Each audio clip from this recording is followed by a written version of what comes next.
Okay, so our first session in here, we're going to get an organic no-till research update. Erin's got her presentation titled here, Reducing Tillage in Organic Grain Systems, rather than just straight no-till, right? Reducing tillage. So Dr. Erin Silva is an associate professor in the plant pathology department at the University of Wisconsin-Madison. Her research and extension program focuses on sustainable and organic cropping systems, including cover crops and cover crop-based no-till production, variety selection in organic environments, and the impact of organic management on soil, biological, and physical properties. Erin has launched a comprehensive organic grain training program for farmers in the upper Midwest called O-Grain, Organic Grain Resource and Information Network. Erin works closely with organic farmers and industry members both in Wisconsin and throughout the upper Midwest, and serves on the Wisconsin Organic Advisory Council. So with that, thank you, Michael, and thank you for having me. This is my first time at this conference, and it's been amazing to see the interest in organic here. It's great. And softening, I guess, even the title from no tillage, my research scientist in my program, Leah Varek, who some of you might have heard speak, she wants to drop the tillage from what we're doing altogether, at least not just drop it in terms of doing it, but drop it from the title in terms of our goal. Because really, what we're doing and the mechanism for achieving our goals is really through cover crops. So we're really focusing as much on the cover crop component as the tillage component. I'm going to talk about that a little bit more as we move through. I always have too much to say and too many slides, so I'm going to try not to speed through it, but I do want to try to cover the update that we do have and the different work that we've been doing to achieve the goals that we do have in terms of building soil health and creating resilient systems. Before I get started too, some of these slides I borrowed from a colleague from Cornell University, Matt Ryan, including this beautiful cover slide here that shows the process of organic no-till soybeans. And Matt Ryan and his crew at Cornell University in New York have just done fabulous work in this area as well. So some of the slides from Matt Ryan you'll see credited that way. Michael mentioned that I have a program called O-Grain, so I would encourage you, if you're looking for resources, to visit our website. This is our website right here. We have YouTube videos. We just posted all the videos from our conference in Madison, Wisconsin that we held several weeks ago. It feels like years ago already, several weeks ago. We've had several years worth of videos there from past conferences as well, including one that Klaus was at a couple years ago. So you can visit those archived YouTube videos. We have some fact sheets and research reports. We also have a fabulous listserv. So if you have questions, you can ask other farmers. A lot of what we're trying to do is to facilitate farmer-to-farmer learning and collaboration with the researchers and other ag professionals.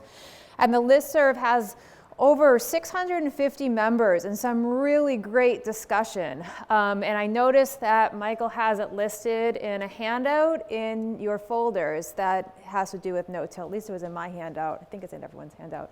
So you have to send an email from whatever email that you want to receive the emails on to join/ograin at list.wis.edu, and you'll start receiving those emails. So again, a great way to network and to ask questions from other organic farmers that are both new to organic farming and experienced. Okay, so the elephant in the organic room is tillage. And whether you're an experienced organic farmer or whether you're thinking about organic, this is always a concern. When people think of organic and think about where organic measures up in terms of our conservation goals, this is one that tends to be pointed out. And this is, of course, a moldboard plow, which can be used as a tool in organic. And I don't want to totally dismiss the role of the moldboard plow, but we certainly have a lot of other options when considering tillage and soil disturbance. And when we think about organic, and experienced organic farmers like Klaus will continue to stress this, or if you're thinking about transitioning to organic, one of the most critical points in mindset is to think of organic as an adaptive system, that you have different tools, and there's an expression that organic farmers use, and really people looking at integrated weed management in general, that you want to look at many little hammers, and you don't necessarily want to rely on a single tool when managing organic. It's really a systems-based approach. It's going to be adaptive. We heard Megan say you not only have a plan A, a B, a C, you have a plan Z.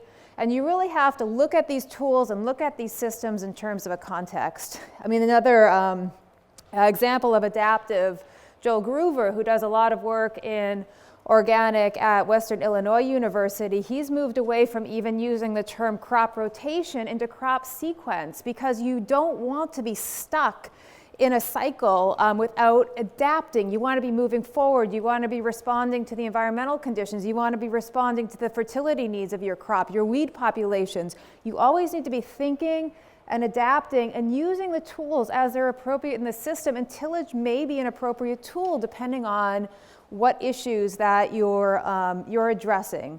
So proactively responding and proactively managing as a system. I also want to point out that when we're thinking of soil health, there are 5 soil health principles, and I know many of you have heard this, but I feel like oftentimes, especially when you're transitioning to organic, we get stuck on tillage. And that if we are in a no-till system, and I applaud all the work that's been done in no-till systems and farmers that have moved for 20, 30 years into having a robust, resilient no-till system. But when we're looking at the transition to organic, I think it's important, again, managing as a system, to look at how we're addressing all 5 soil health principles and not necessarily just focus on principle number 2, which is it's not eliminating soil disturbance, but it's minimizing or smartly applying soil disturbance.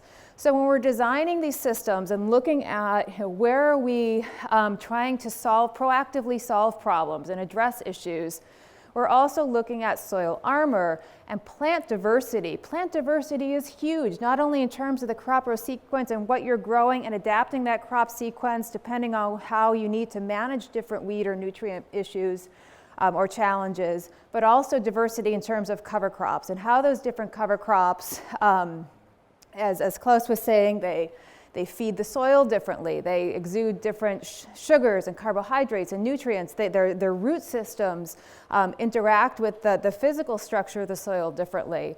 Not only do they affect the soil chemistry, but the soil biology, and that plant diversity is key, and that's where cover crops are really a cornerstone of this whole system, as well as putting that diversity into the crop sequence. Continuing live and plants and roots. And this is where, when you look at smartly applying tillage, when you're looking at, again, proactively then responding to what you're doing in the field, this is the key aspect. You can put on tillage, but you need to think of how am I going to plant something back in there right away, and how am I going to add that diversity back in the system? Because the system will recover, but we really need to integrate all 5 of these principles. And then finally, livestock integration, which can be a more challenging aspect depending on your enterprise and the resources available, but certainly as we're looking at optimizing soil health, that is a certain important component as well. So I just want to highlight one research study that I found. And this is a meta-analysis. So this isn't one study in and of itself. What this group has done, and I believe they're from UC Davis. Tim Bowles and Louise Jackson and some other researchers. But a meta-analysis is looking at summarizing a whole suite of different research studies. So this research study, they were looking at summarizing the results of many different research studies that were looking at the effects of tillage and cover crops and mycorrhizal fungi. So the one component of the soil biological system, but an important component, and one that we're often concerned about when we're thinking of tillage. So they looked at the results of all these different studies, looked at trends that emerge, and I hate to read from slides, but I think this is an important one to read from. But importantly, cover crops increased arbuscular mycorrhizal formation similarly whether or not tillage was used, suggesting that, sorry, that's a little bit of a typo there, suggesting that the continuity of root associations with cover crops is at least as important for arbuscular mycorrhizal formation as decreasing soil disturbance, which is a significant finding for agricultural systems that may rely heavily on services provided by arbuscular mycorrhizal fungi, such as organic management.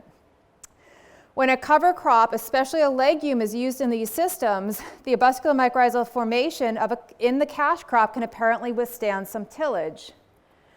And that system approach is that combined cover cropping and reduced tillage with other mycorrhizal fungi promoting practices like crop diversification and organic management may offer the most promise for enhancing arbuscular mycorrhizal communities, while also increase carbon storage and nutrient cycling and reducing nutrient losses and soil erosion.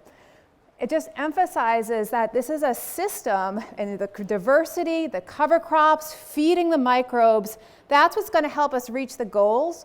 And not that we shouldn't be striving for a zero-till system, but don't get too hung up on compromising all these other goals because you're trying to do no-till.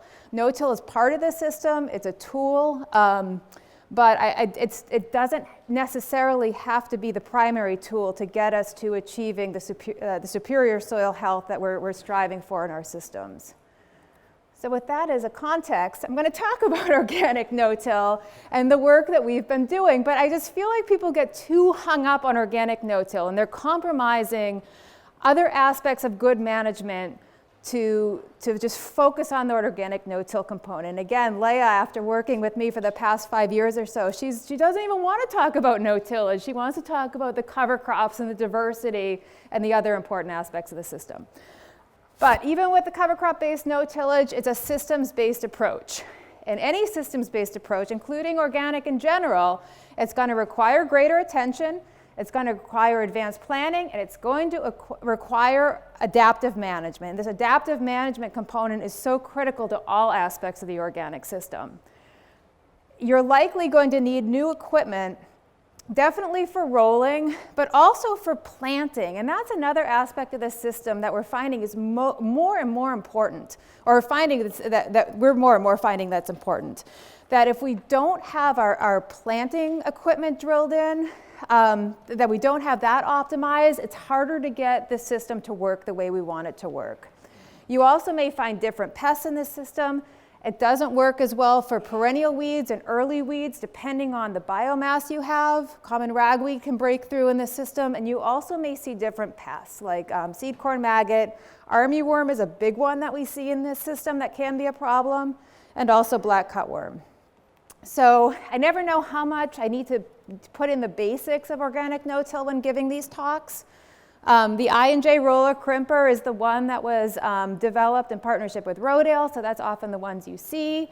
But there's a lot of other equipment manufacturers that are investing in organic no-till equipment. So there's a lot of different options that are becoming available now, including the Dawn roller crimper. But we're working with other companies as well that are developing other options.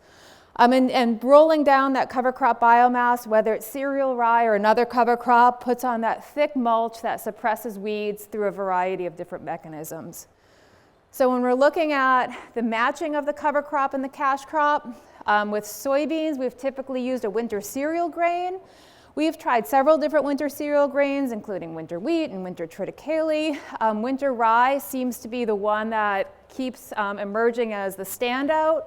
In general, with any of these cereal grains, we're creating a mulch that prevents weed seeds from germinating.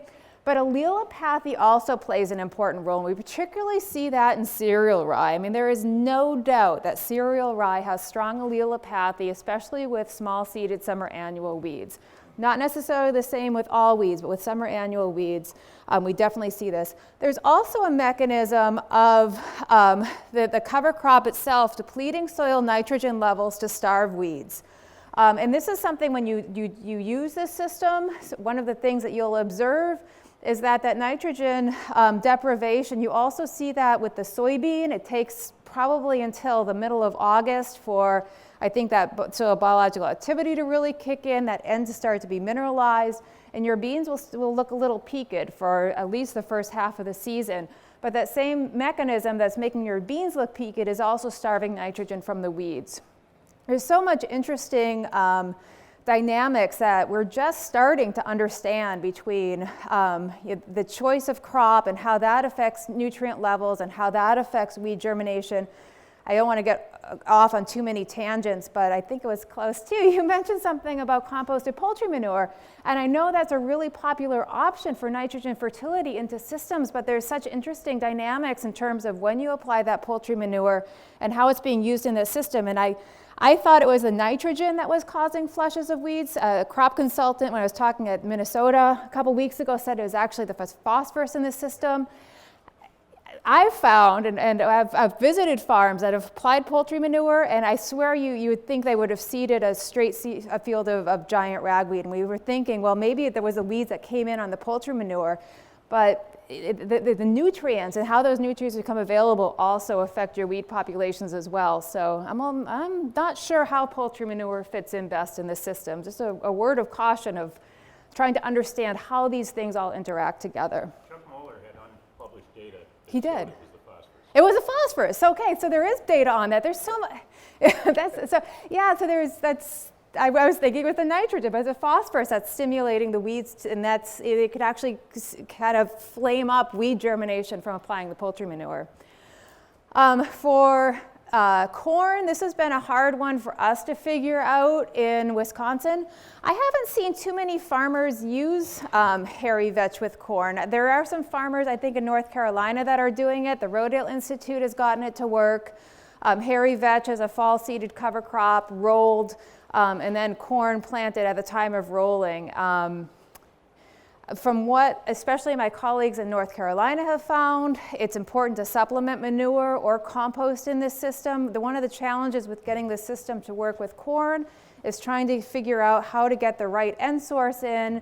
I think, again, that going to have to do with crop sequence and timing of end application and where you are in transition in organic management of how that soil biological activity has adapted to manage that cover crop. Again, I could talk to you guys for a whole day, and it's going to be hard for me to keep on time, but I just want to tell you about some cool work real quick about a study that we're doing in Wisconsin on working organic farms that have fields that are starting in transition, and then some of them are 20, 30 years organic management.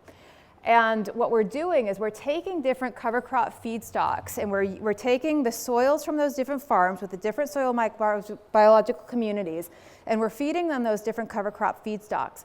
And what we are finding is that indeed, over different times of organic management, the soils start to respond differently to those carbon inputs in the soil. So the soils do change and evolve. And I think with these no-till systems too, and these cover crop intensive systems, and you see this in data just with general and no-till systems, that it takes like 10 years for those soils to reach a new equilibrium to be able to be reflective of the management conditions in that system. So when you're doing these systems, it's going to take us a while to bring that system up and have the soil microbiological community that is able to be able to most efficiently and effectively mineralize and use those carbon stocks, those organic matter additions that we're putting into the soil. So, how this, when we're doing these evaluations on the research stations, it's frustrating to do these one-year experiments where we see something, but really it's going to take time for these systems to evolve and the soils to respond, and also to find the right cash crop and cover crop combinations that are going to work. It's such a complex system. It makes it so exciting to work in, but it's hard to be able to give you a definite answer of when and how things might work. So this is, again, a slide from Matt Ryan, which I think is just a fabulous slide to illustrate all the different steps, which I'll go over really, really quickly. So the first step is to plant a cover crop in the fall. So again, typically with the system that we have that works is cereal rye and soybeans. We need to plant that cereal rye in the fall. We need to plant it early, and that's one of the keys that I see when I see farmers try this and it fails. Typically, they're not planting the cereal rye early enough. In Wisconsin, I'm advising farmers to plant the cereal rye by September 30th, and that is early, and that is too early to be plugged into a typical corn, soybean, small grain rotation. You have to adapt the system. If this is going to be your priority, you need to adapt your crop sequence to be able to hit that target planting date, because if you're planting later than that, it may work, but there's a good chance it may not work as well. So typically what we're doing here is we're coming in with this phase of the rotation after a cereal grain harvest. In Wisconsin, we do have a dairy industry that we're planting maybe an early maturing corn silage variety, getting the silage off earlier. Maybe we're chopping our silage by September 15th. We have a couple of weeks to plant that, to prepare that seed bed, to get the rye in. Getting that rye in early is key. Getting the seeding rate is key as well. So we're going for a seeding rate of about 3 bushels per acre. We're trying to dial that in better to seeds per acre, and I think we're going at about 3 million seeds per acre. I know farms are successful getting it down a little bit lower. If you're going to reduce your risk in this system, I would go higher at first. And then if you find you're able to dial back, that's great. But I wouldn't do that. And this is your weed management program. Just think of, you're not using herbicides. You're not spending money on herbicides. You're not spending money on cultivation that next year. You're not spending the money on the wear and tear on that tractor. Fuel, labor. So I wouldn't cut costs by cutting the seeding rate here. Go to the 3 bushel an acre rate. The cereal rye will germinate. It protects the soil over the winter. We're having living roots in the soil. We're having that soil protected. April, May, you'll start to see that biomass coming on. Late May, early June, so for us that's around June 5th, you'll see these anthers. I'm not sure if I have a pointer here. You can see those anthers coming off of the seed head. That's what you want to see. You can run your hand over. You'll see yellow pollen on your hand. When you get that roller crimper on the field, you'll see clouds of pollen coming up off of that field. That's anthesis. That's a stage you want to be at when you're terminating the cereal rye mechanically. Terminating mechanically, there is a window that you need to shoot for if you don't have that tool of a herbicide to facilitate the termination of the rye. We're using some methods where we're planting earlier, but typically when using this method, folks have been coming in and planting soybeans and timing it with anthesis, so it does require a bit later planting of soybean. Don't push it though. I mean, I know people are anxious to get out in the field and plant those soybeans early, but if you're timing it with the termination of the rye, don't push the termination of the rye. Go with anthesis.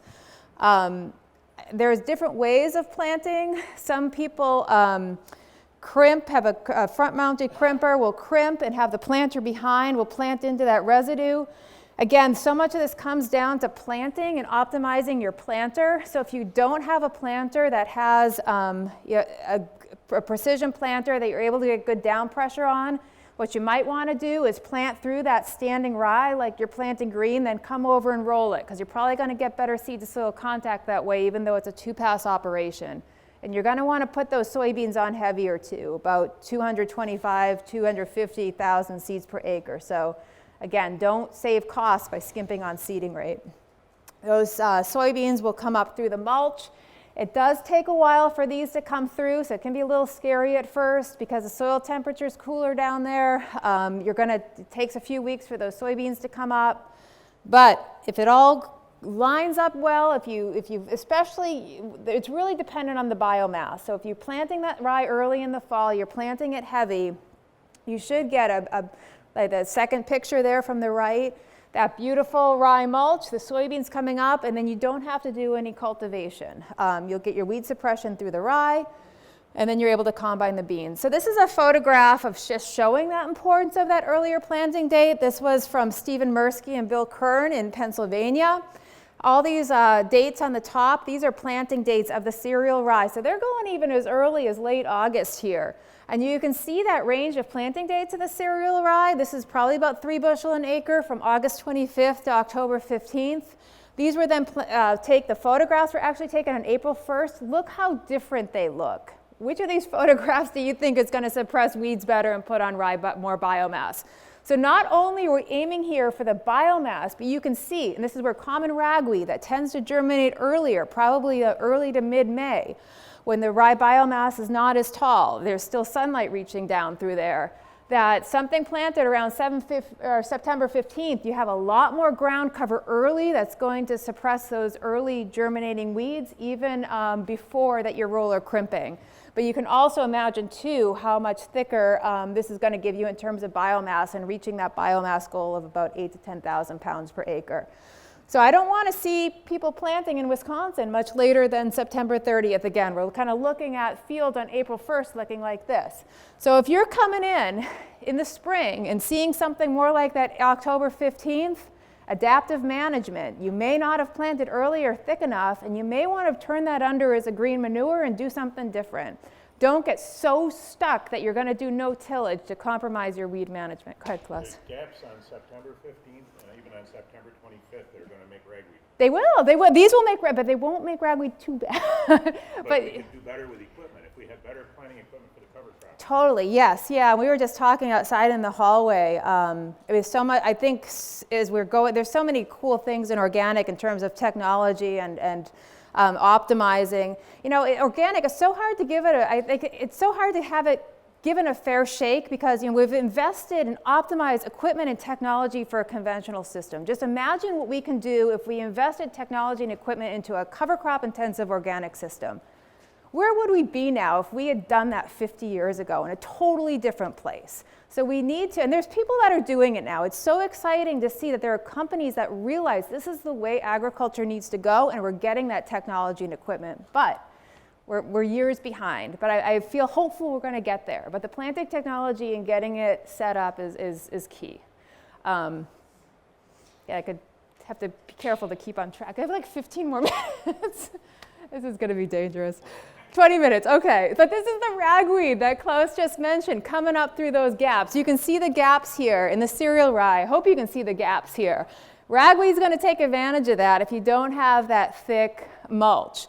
But what I want to point out here, more than the ragweed in the gaps, is the fact that look how much better that cereal rye suppresses that ragweed. You can see some little baby ragweeds in there, but this is the allelopathy. And if you're using another cereal grain, this is what we see too in Wisconsin. This is again one of Matt Ryan's awesome photographs.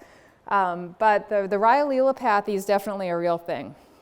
But this isn't one of our photographs. We tried triticale. The reason why we're interested in triticale is with this system, again, adaptive management, really strategizing for your system, there is a risk of cereal rye not being completely terminated in this system. So you may have some volunteer cereal rye coming up. You can get some mature grain. Typically in our dairy systems, doing it for feed, it's not a huge issue. But where it is an issue is if you're growing a food grade grain in this rotation, and you're getting viable rye seed. And that rye seed, it's not as bad as hairy vetch, but it is a harder seed that can keep coming up in the system. That's a concern. So if you're growing a food grade wheat crop after this, I'd be real careful doing cereal rye. Triticale, though, triticale doesn't have that issue of hard seed, and the seed will germinate the single year. Rye, too, has to be the seed has to go through a cold treatment to germinate, so you're not necessarily going to see it that same year, versus triticale doesn't need that. It will just germinate when it gets the right conditions of moisture in that single year. So we're hoping triticale might work as an option in a food grade grain system. But you can see just, again, the suppression with the rye versus the triticale. Triticale can work, but that allelopathy on that rye, it's just, it's impressive. So adaptive management, again, one of Matt's slides here, but so important. Again, not just within organic no-till systems, with all aspects of organic. You need to adapt, have a plan A, a plan B, a plan C, and a plan Z, and don't get stuck in a mindset that you're going to do something come hell or high water, because you're probably going to regret it later. You think back, I should have done something differently. But this is an adaptive management graph that Matt came up with for organic no-till. So prior to seeding, think through, does this field have a relatively low population of perennial weeds? This is not going to be a system that's going to help you clean up a weedy field, particularly a weedy perennial weed field. If it doesn't, if it has a low population, yes, proceed with planting cereal rye. He's recommending early September in New York, so not too much different. At green up in the spring, is the cereal rye uniform, dense, and weed-free? Think of those photographs I showed you before. You want it dense. If you already see weeds popping up, they're not going to go away. They're going to keep persisting through the system. And if we're looking through, some weeds in organic, this is another change of mindset. I've posted some pictures on social media before, and people have made comments that, I'm glad your fields are weedy too, and they've been the cornfields.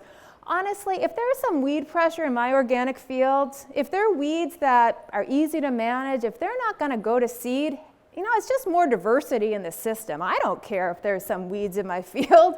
It's more of, again, thinking through in a systems, what is this weed? Is it going to be a problem? Giant ragweed, 0 tolerance. Some of, pigweed, lamb's quarters. If there's some that stays vegetative in my cornfields, I don't care. It's just hanging out there, again, adding diversity. So thinking through, is that dense? Is it going to be weed-free? If it's yes, proceed with monitoring the growth of cereal rye a few days before planting. Soil moisture is an issue. We've been wet in Wisconsin in the spring since 2012. We had a drought in 2012 and it's been wet every year since. I know New York and I think Indiana has had some more problems with drought.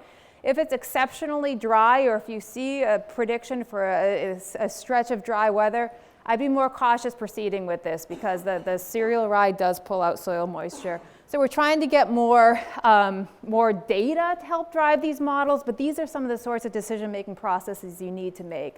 But if you're in any of these no categories, again, just it's good that cereal rye, it was protecting the ground through the winter, it was feeding the microbes, it was adding diversity to the system. Don't think of it as a failure to incorporate that cereal rye or that you've lost that investment of the seed. It still benefited the system, but it may not have benefited this particular use in the system.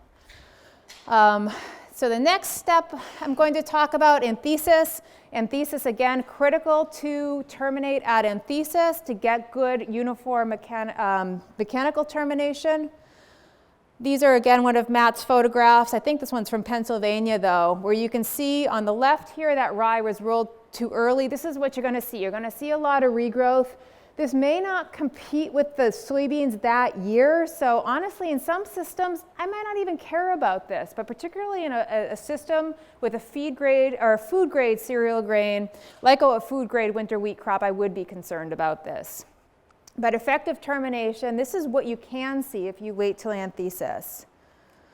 So I do want to say this because I know there's been interest in this early planting approach that we've been doing in Wisconsin. And in this approach, we plant the soybeans to get a jump on planting date because anthesis typically for us is around June 5th. We're planting into the standing rye 2 to 3 weeks prior to anthesis. So for us, that's around May 15th we're targeting. So it's just about past the boot stage. The soybeans emerge in this system within that rye canopy. And then at anthesis, the soybeans are about at the V2, V3 stage, and we're specifically kind of targeting our planting date of the soybeans to synchronize with this because we don't want the soybeans too small and we don't want them too big because they can't withstand the crimping or mowing over the emerged beans. So this was, the synchronizing didn't work so well. I know that's hard to see, but you can see some beans coming up through the mulch in the crook stage. So these were planted around May 5th, and this is what they looked like around May 28th. A rustic is a variety of cereal rye that does reach anthesis a little bit earlier. For us in Wisconsin, that's around May 28th versus other cereal ryes, which are more like June 5th. This is Spooner rye at June 5th, and you can see that's more of what we're targeting when we're doing this roller crimping. Over the emerged beans, you can see that they're about at the V1 stage. A lot of the recommendations that I'm kind of basing this off of in terms of what the beans can withstand is from some research out of Minnesota that's looked at rolling over beans with a crop roller. So not directly in a roller crimping application, but rolling more with a smooth cylindrical crop roller. But that's what the beans look like after roller crimping. Another photograph of what the beans look like after roller crimping. We are seeing some stand reduction, so you may want to bump the seeding rate up a little bit because it's not, typically the beans do okay, but there can be a bit of damage. So this was some data. When we first started doing this for 2 years, I was so excited about this system. I'm still excited about this system. But what we were seeing here, and if we can see, there's 2 different soybean varieties, 1 and 2, 2 different rye varieties, Aristic and Spooner. We planted the soybeans early on May 18th versus May 28th and May 5th. And you can see, particularly if you look at the top 2 lines with yield versus the second 2 lines, so the top 2 lines would be early planting versus the 3rd and 4th line would be kind of the typical planting. We did see, in most cases, like a 10 bushel an acre yield bump doing it this way. So I was like, that is fabulous. A 10 bushel an acre yield bump, we're able to get in the field earlier. These are fabulous yields in this year for soybeans in general, for the organic beans. The issue was that, I guess, that I want to bring up, though, as a cautionary tale, and again, stressing adaptive management, is that the last couple years we haven't seen this degree of yield advantage, but the last 2 years we've had exceptionally cold, wet springs. And particularly in that rye, that standing rye that we're planting these beans into early, the soil temperatures are cooler, it's wet in there, you know, there's great diversity in terms of microorganisms and beneficials, but we're also a little bit fearful in that really wet condition under that mulch that we may have slugs and other issues with predating the seed may be rotting. So it looks fabulous if you can look at the weather and see that you have a stretch of dry, warmer weather right after planting. This may be the time to do this. If you're seeing that you're thinking about planting beans early at the boot stage and it's going to be cold and wet for 10 days afterwards, I'd just wait, honestly. I don't think you're going to see that advantage. You really need to adapt to the weather, adapt to the conditions, and don't get yourself in a mindset that I'm going to do early planting this year without taking into those adaptive considerations. So I think this can be an advantage in certain conditions where these, ultimately in organic, a lot of what we're trying to do is not be so set on the calendar. We're trying to get that crop in the ground in a way through good planting, through optimizing equipment, but also giving that crop the best chance to get out of the ground uniformly and quickly, and a lot of that comes to weather and moisture too. So making decisions in terms of what is the optimal condition for this crop and not as what is optimal from the calendar. Seeding rates, again, go a bit higher on that. Oh, the other aspect, this is why I brought this up here too. In this system, what you're going to see is you may see more regrowth. So if you are doing early planting, again, adaptive, making decisions per your system, this is going to be more risky if you're growing food-grade cereal grains. If you don't mind some regrowth in the system and if you don't mind some rye coming up, this is fine. And again, that rye regrowth tends not to compete with the beans, but the risk is with other food-grade cereal grains in your rotation. So just make decisions on the longer term management and your goals in the system and your markets, and don't be tied to a single aspect of the system. Heavier seeding rates. Our soybean yields across experiments, our organic no-till soybean yields have been very good, but I do want to stress two things here, and two things can be going on here that are very important. In the first couple years, so cover crop-based no-tills on the right-hand side, regular organic beans is on the left-hand side. You can see the first 3 years that we did this, we weren't doing so well. I mean, those are okay organic yields, but they're not necessarily competitive to what we're seeing with the traditional organic. Some of this is learning curve. Just us knowing how to do it, how to optimize our equipment, learning how to manage like good organic managers. Some of this it could be, you know, our land was newer and organic at that time. So there could be two things going on, but both are critical. So just, you know, having your expectations meet where you're at as you're learning to manage differently in this system, because there is a learning curve and that's expected and that's fine, which is why it's great to come to events like this and getting involved in roundtables and discussion groups, because the more we learn from each other, the more we can shorten that learning curve. But some of this could be, again, adaptation of the land to the organic system that we're working in. Should I just end there? No, you have time. I have time. Okay. When do I have to end?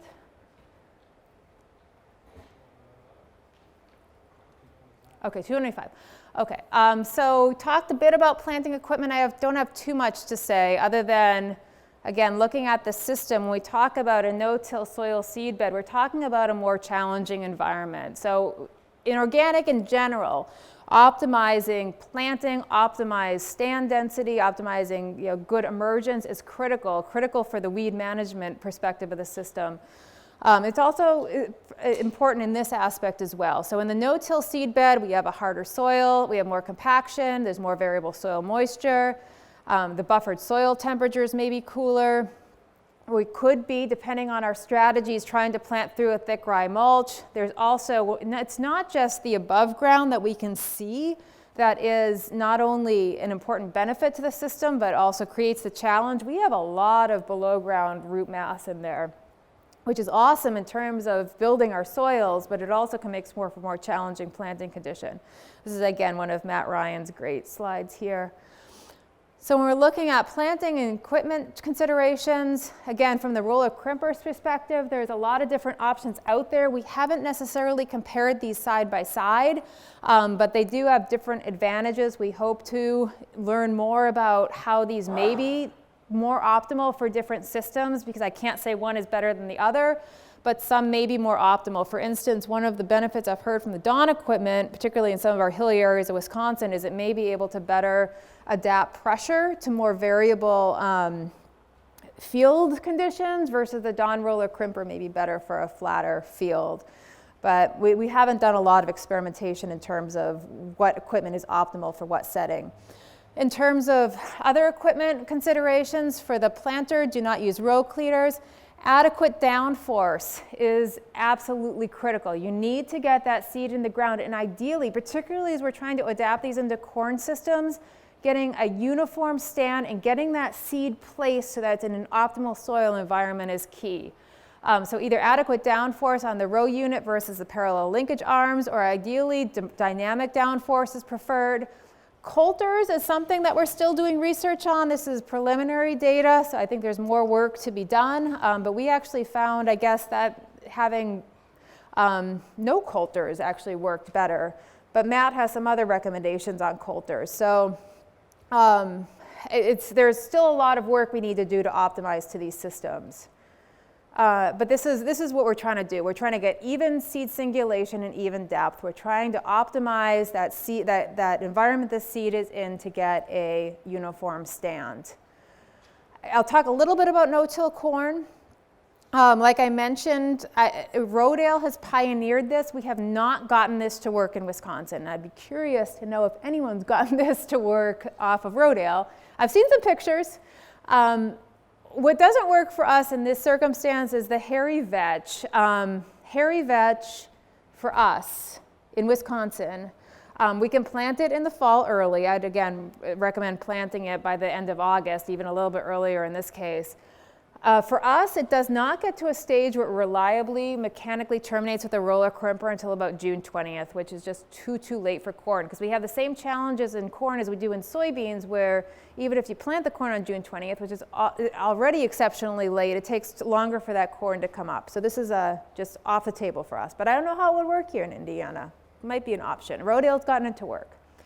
So we tried some other approaches. We've tried Austrian winter pea. For 2 years in Wisconsin, and I don't know what, I think we had more like this year. Probably this year I could have gotten it to work, but I think we finally gave up on it. We had a more mild winter and we had good snow cover. Those Austrian winter peas did overwinter.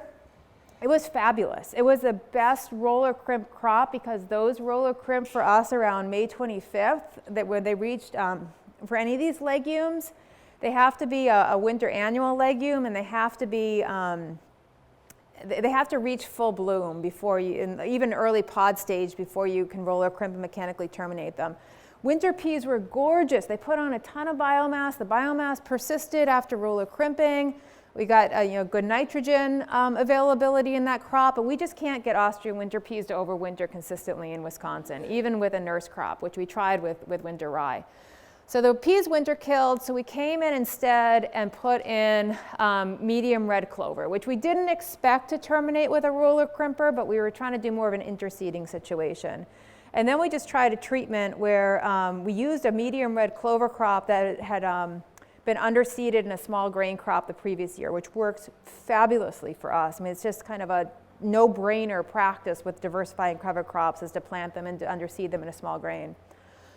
So we tried various things to terminate the cover crop, sickle bar mowers. We used a couple different types of roller crimpers. We tried crimping once versus twice. We tried the row cleaners on this experiment. And then we tried undercutting. We tried some with alfalfa as well. Armyworms are an issue in this system for sure. Any with corn. Armyworms can get soybeans, but they typically won't unless there's extreme pressure of armyworms. But armyworms do like corn. And we did get armyworms, and we did have to spray. We sprayed with a combination of Entrust and spinosad, which I wouldn't recommend from an economic standpoint, but there are organic tools out there to control armyworms if needed, but you do need to scout for them. So this is what we did on June 6th. We had a good red clover crop, and we undercut it and then planted corn at that time. So we tried to terminate that red clover with an undercutter and then plant corn. So July 1st, this was our corn and medium red clover. Looked pretty decent. Some not where we want to see in terms of corn growth, but some green corn and not too many weeds. And then this is what it looked like on June 12th. And so this was the aspect of the system that I think we're going to try to optimize this next year. So again, we had the undercutter for suppression and creating a seed bed for that corn. And then what the issue here is that this was a prototype from Dawn Equipment, this Romo. We were trying to get the Romo up earlier. We couldn't get the Romo up earlier, but I think a key to getting this system to work, and I'm just brainstorming here, so I'm not telling you this is going to work, but just brainstorming how we as an organic community might try to figure out how this can work, is trying to figure out the timing of weeds, of this cover crop suppression to get that corn up and going before we can stop the suppression. And there are some systems that have been done in conventional with Kura clover and corn and alfalfa with corn. And the key with both of those have been either suppression with those cover crops through either glyphosate or through growth regulators. So I think if we can think through either through mechanical or other ecological tools, how do we get that suppression, that there's potential for this system. So we're hoping to get the Romo up earlier so that we can do more consistent suppression and see if we can get this system to work in more of a living cover interseeded way versus a terminated cover crop using a red clover system. So more on tap for this coming year. If you join the O-Grain listserv, you'll also see when our field days are. So if you don't mind taking a road trip up to Arlington, Wisconsin, you can see these research plots. So interseeded cover crops, I'll go over this real quick because again, I think just taking our mindset away from a complete no-till system and look at ways to continue to add cover crop to diversity, and diversity is another key goal. So we're doing a lot of work interseeding cover crops into corn, and this is something that's worked really well for us. So we're typically growing our corn on 30-inch rows, either for grain or silage, and we're planting a variety of cover crops into those at the last cultivation at about the V5 stage using different equipment. And again, as more equipment companies realize the interest and the importance of soil health, there's more of this sort of equipment becoming available on a commercial scale, although I know a lot of farmers are just building their own stuff on their farms. So this is what our different cover crop treatments look like. Again, you can see a little bit of my mind's blanking. What is that weed? Velvet leaf. Thank you. Velvet leaf. I'm not too concerned. That velvet leaf is fine to me. I'm not concerned about that velvet leaf in my corn, but we have some nice diversity in the canopy there. So that's annual ryegrass planted at the V5 stage. There's tillage radish there. Tillage radish has been working really well for us as an interseeded crop. So that germinates real well, that persists real well. Some of the, depending on the year, depending on how much light gets into that canopy, these cover crops can do varyingly well. So again, in these systems there's folks that are doing this on 60-inch rows. We're going to be experimenting with some of that. Obviously there's equipment considerations. 36-inch rows actually might be optimal for this. But you need enough light to get through the canopy, and also we're using a lot of cool season cover crops here. We're curious to try some more warm season crops under this canopy that may do better in the summer. From what I've heard, like yellow, and this is more in like seed corn, so it's not as thick of a canopy, but yellow blossom sweet clovers worked real well, but hesitant to recommend that because I guess it's a noxious weed, but it's a different clover. I think, again, a lot of this is looking and evaluating to see what fits best into the system, and ideally breeding for these systems as well, which along with the other technologies, certainly breeding for these systems. I think that we could probably select corn for these systems, and we've never tried it. Not only just these systems, but organic no-till system. If you breed in the system, we could probably get corn that wouldn't be so affected by the competition. Spring-seeded cereal rye. I'll go over this real quick because I know there's some interest in this as well. So this is an alternative reduced cultivation system. Megan may have talked about this. So in order to go into a reproductive stage where it comes up and starts to set grain, rye needs to vernalize or go through a cold period. So what we're trying to do is plant that rye late enough so it doesn't experience a cold period. So we're calling it non-fertilized rye system. We're planting the rye at 2 bushel an acre, and then the soybeans again at a higher seeding rate on this. So essentially this is an interseeding system where the rye is suppressing the weeds so we don't have to cultivate. So we tried 2 different planting dates. One, we planted the rye 5 days ahead of planting the soybeans. We also tried winter wheat in this system too. And then rye and soybeans on the same day. Like Megan said with her system, we're doing some blind cultivation. So we did some tine weeding in this system to try to knock down any emerging weeds before the rye became competitive and the soybeans really took off, and the blind cultivation didn't seem to do anything. We did that twice on June 14th and June 21st. We weren't even sure if we needed it. This is what it looks like. So you can see the rye and the soybeans coming up together. We're doing it on 7.5-inch rows, but I think if you're going to do this system, and again, I hate to give any firm recommendations, or any of these things, if you're going to try anything, including the Rise rolled soybean system, I would start small. Again, learning curve, figuring out how you're going to use it for the system, your system. This I'd start really small because we just haven't had enough research data to really show what the consistent recommendation might be. But we're drilling this rye on 7.5-inch rows. Megan sounds like she's broadcasting it in this system. A farmer in Illinois, Jack Erisman's been doing this for like 20 or 30 years, and he air seeds it. So again, getting more consistent ground cover on that cereal rye. I think next year what I'm curious to do, because all we have is a drill, so we're working with our equipment, but I might crisscross the drill, go over half rate one way, half rate the other way to get more consistent ground cover. This is what it's looking like. You can see the soybeans and the rye. It actually worked, even though you can see how much ground is still exposed here. This is no cultivation, well, it's tine weeding. But tine weeding, there's already plants, and I'm not too concerned about just a shallow scraping of the tine weeding in terms of what it's doing in terms of soil disturbance, and we have a lot of growing material in there.